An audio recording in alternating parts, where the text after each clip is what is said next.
Bismillahirrahmanirrahim. Assalamualaikum warahmatullahi wabarakatuh. Hello kids, how are you today? I hope you are in a very good shape. Amin.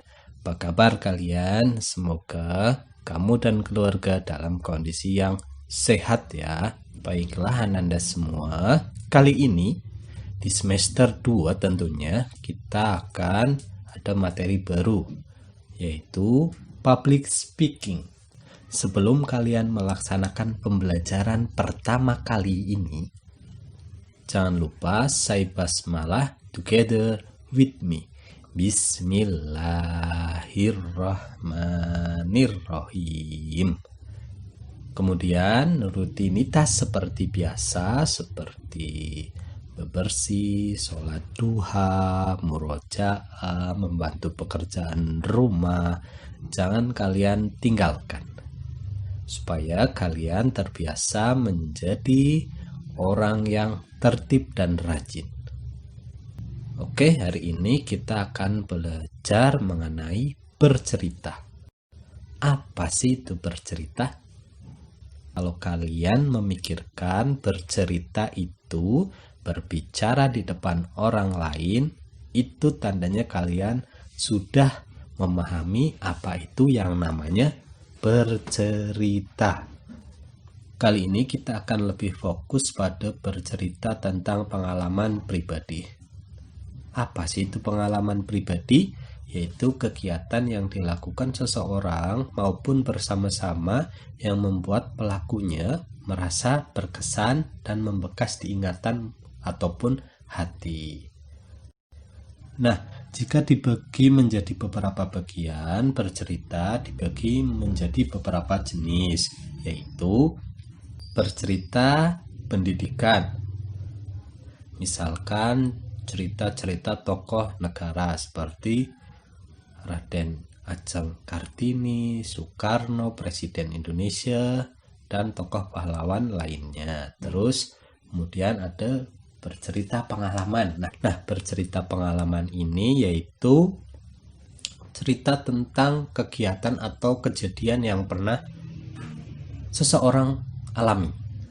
Kemudian ada cerita lagi fabel atau mitos, yaitu cerita-cerita legendaris atau imajinasi yang berkembang di sekitar kita, seperti Pak Tani dan si Kancil, kelinci dan kura-kura, ada kejadian terjadinya Gunung Tangkuban Perahu, dan lain-lain.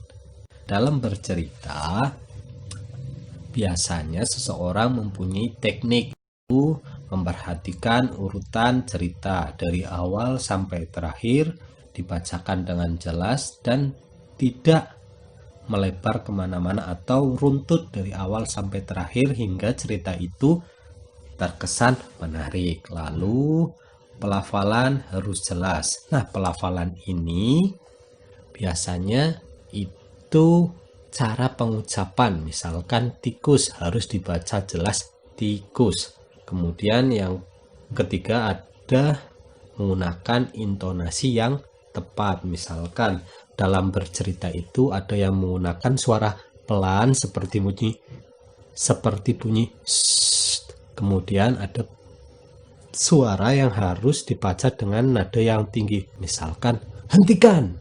Nah, itu mengenai intonasi dalam bercerita. Dan yang terakhir yaitu gestur wajah dan variasi mimik wajah. Jadi tubuh kita pun harus materi kali ini ikut bercerita. Misalkan cukup jelas tubuh ya. Tidak jika dengan menguraikan dipahami bisa kalian tanyakan secara pribadi. Secara keseluruhan kita telah mempelajari apa yang disebut bercerita. Kali ini tugas kalian yaitu membuat cerita berdasarkan cerita atau pengalaman pribadi yang sudah pernah kalian alami. Sebagai contoh, misalkan Pak Guru pernah mengalami kehilangan motor. Dalam cerita itu Pak Guru bercerita berarti harus dengan menggunakan teknik yang bagus, seperti misalkan Pak Guru harus bersedih karena kehilangan motor. Kalau kehilangan motor itu berarti kita kehilangan sesuatu. Walaupun benda itu milik kita atau milik Pak Guru, kita harus belajar yang namanya mengikhlaskan sesuatu. Karena pada dasarnya semua yang dititipkan oleh kita itu kembali lagi kepada yang punya atau yang hak, yaitu Allah Subhanahu wa Ta'ala. Maka dari itu kita harus belajar yang namanya ikhlas. Oke, baiklah, cukup sekian. Jangan lupa kalian harus membuat cerita berdasarkan pengalaman pribadi dan nanti dibacakan di depan orang tua kalian. Cukup sekian, terima kasih atas perhatiannya. Jangan lupa protokol kesehatan. Selamat belajar, selamat membuat cerita. Pak Guru akhiri dengan bacaan hamdalah bersama-sama tentunya ya. Mari kita tutup pembelajaran ini dengan alhamdulillah bersama-sama. Alhamdulillahirabbil alamin. Wassalamualaikum warahmatullahi wabarakatuh.